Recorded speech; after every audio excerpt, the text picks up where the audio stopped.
28% நீங்க எல்லாரும் பே பண்றீங்க. அந்த வரி வசூல் பண்ணது எவ்வளவு, அதை எவ்வளவு பகிர்வு கொடுத்திருக்காங்க அப்படின்னு பார்ப்போம். உத்தரப்பிரதேச மாநிலத்துல 18,880 கோடி இந்த வருஷம் வசூல் பண்ணது. அவங்களுக்கு ஒன்றிய அரசு திருப்பி கொடுத்த பணம் 13,089 கோடி. நீங்க பாத்தீங்கன்னா ஒரு 70-80% வரி பணத்தை திருப்பி கொடுத்திருக்காங்க. பீகார் மாநிலம் கேள்விப்பட்டிருப்பீங்க, அது ரொம்ப பின்தங்கிய மாநிலமா தான் இன்னும் இருக்கு. அந்த மாநிலத்துல ஜிஎஸ்டி வரி வசூல் பண்ணது 4,731 கோடி. அதுல அவங்களுக்கு திருப்பி கொடுத்தது 7,338 கோடி பணத்தை திருப்பி கொடுத்திருக்காங்க. பாத்தீங்கன்னா 220% அதிகமா கொடுத்திருக்காங்க. அதுக்கு அடுத்ததா ஒரு மாநிலம் மத்திய பிரதேசம். அந்த மாநிலத்துல ஜிஎஸ்டி வரி வசூல் பண்ணது 7,384 கோடி. ரிட்டர்ன் இவங்க கொடுத்தது ஒன்றிய அரசு கிட்ட இருந்து 5,727 கோடி திருப்பி கொடுத்திருக்காங்க. நம்ம தமிழ்நாடு அடுத்ததா பாக்குறோம். நம்ம தமிழ்நாட்டுல இருந்து எவ்வளவு வரி வந்திருக்குன்னு பாருங்க. 23,661 கோடி வசூல் செய்யப்பட்டிருக்கு. நீங்க எல்லாம் வரி பணமா பே பண்ணிருக்கீங்க. 23,600 கோடின்னு வச்சுக்கோங்க அப்ராக்சிமேட்டா.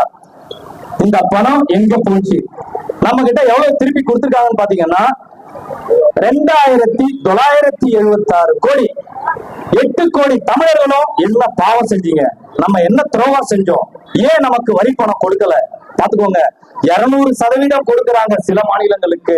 தமிழ்நாட்டுல இருந்து அதிகப்படியான வரி பணத்தை எடுத்து வேற மாநிலங்களுக்கு கொடுக்கறாங்க. இந்த உங்களுடைய உரிமைகளை நீங்க விட்டு கொடுக்க கூடாது, அதை தெளிவா புரிஞ்சுக்கோங்க.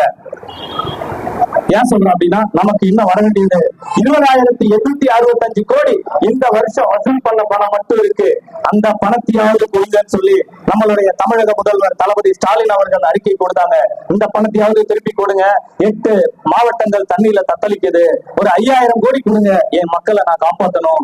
செவி சாய்க்கல, கண் இமைக்கல, என்ன வேணாலும் பண்ணு, ஆனா ஓட்டு வாங்க மட்டும் இன்னைக்கு ஒவ்வொரு தெருவா ரோட் ஷோ பண்றாங்க. இது எவ்வளவு கொடுமையான விஷயம், இத பொதுமக்கள் தெளிவா புரிஞ்சுக்கணும். நம்மளுடைய வரி பணத்தை மீட்டெடுக்க திருவள்ளுவர் பாராளுமன்ற வேட்பாளராக திரு சசிகாந்த் செந்தில் அவர்கள் களமிறங்கி இருக்காங்க. இவரை போன்ற வேட்பாளர்களுக்கு நீங்க வாக்களித்து இவர்களை பாராளுமன்றத்துக்கு அனுப்புனீங்கன்னா தான் உங்களுடைய வாழ்வியல் உரிமைகளும் வாழ்வாதாரமும் மீட்டெடுக்கப்படும். அதுக்கப்புறமா பாத்தீங்கன்னா இந்த பெட்ரோல் டீசல் அதுல இருந்து ஒட்டுமொத்தமா ஒரு கடந்த 10 ஆண்டு காலமா எவ்வளவு ஒன்றிய அரசு வசூல் பண்ணிருக்குன்னு பாத்தீங்கன்னா 26 லட்சம் கோடிக்கு மேல வசூல் பண்ணிருக்காங்கன்னு சொல்லி ஆய்வறிக்கையே கொடுத்திருக்காங்க, கேட் ரிப்போர்ட்ல கொடுத்திருக்காங்க. அப்போ இந்த பணம் வசூல் செய்யப்பட்டது, ஆனா இந்த பணம் எங்கே போனது, எந்த நாட்டோட டெவலப்மெண்ட்டுக்கு வந்துச்சு, தமிழ்நாட்டோட டெவலப்மெண்ட்டுக்கு வந்துச்சா, இல்ல தமிழ்நாட்டோட முன்னேற்ற திட்டங்களுக்கு ஏதாவது செலவு செஞ்சிருக்காங்களா, இல்ல தமிழ்நாடு தண்ணியில தத்தளிக்கும் போது செலவு பண்ணிருக்காங்களா, இல்ல, இத பொதுமக்கள் தெளிவா புரிஞ்சுக்கணும். அதுக்கு அடுத்ததா இந்தியன் ரயில்வேஸ் அப்படின்னு இருந்துச்சு, அத அதானி ட்ரெயின் அப்படின்னு மாத்தினாங்க. அத மாத்தின சில மணி நேரங்கள்லயே பல கோடிகள் வருமானத்தை பார்த்தாங்க. 400 ரூபாய் டிக்கெட் 800 ரூபாய்.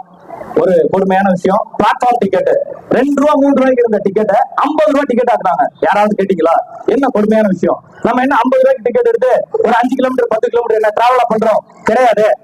நம்ம என்ன அந்த பிளாட்ஃபார்ம்ல போய் ஒருத்தர் லக்கேஜை கொண்டு போய் கொடுத்து ஏற்றி விட்டு வர போறோம். ஆனா அதையே கொடுமையா செஞ்சாங்க. ஏன் அப்படின்னா, இது பொதுமக்கள்ல 85% மக்கள் யூஸ் பண்ணக்கூடிய ஒரு போக்குவரத்து, ரயில்வேயும் காமன் பஸ்ஸும். இந்த மாதிரி பொதுத்துறை நிறுவனங்கள் இருக்கக்கூடியத தனியாருக்கு தாரவாத்து கொடுத்ததுக்கு அப்புறம் தான் அந்த சட்டத்துல வரிய அதிகமா பண்ணாங்க. எக்ஸ்ட்ரா செஸ் அப்படின்னு போடுவாங்க. இதெல்லாம் பொதுமக்கள் தெளிவா புரிஞ்சுக்கணும். அதுக்கப்புறம் ஒரு கொடுமையான விஷயம் செஞ்சாங்க. சீனியர் சிட்டிசன் அப்படின்னா அவங்க எல்லாம் பாத்தீங்கன்னா ஒரு 60 வயசுக்கு மேல இருக்கிறவங்க தான், அதுக்கு கீழே இருக்கிறவங்க கிடையாது. 60 வயசுக்கு மேல இருக்கிறவங்களுக்கு ஒரு சலுகை இருந்துச்சு. ஒரு 50% நீங்க டிராவல் பண்ணலாம். ஒரு 500 ரூபாய் டிக்கெட்னா 250 ரூபாய் கொடுத்து வயசானவங்க நீங்க ஒரு இடத்துல இருந்து இன்னொரு இடத்துக்கு டிராவல் பண்ணலாம் அப்படின்னு இருந்துச்சு. அதை எல்லாத்தையும் மாத்தி அமைச்சுட்டாங்க. எவ்வளவு கொடுமையான விஷயம் பாருங்க. அந்த சட்டத்தை சீனியர் சிட்டிசனுக்கு கொடுத்திருந்த சலுகையை ரத்து பண்ணதுனால மட்டும் ஒரு ஆண்டுல 1,500 கோடி ரூபாய் வருமானம் ஈட்டி இருக்குது அதானி ட்ரெயின்.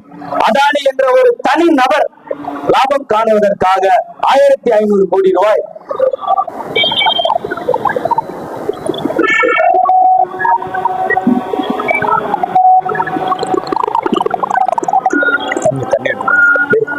தண்ணி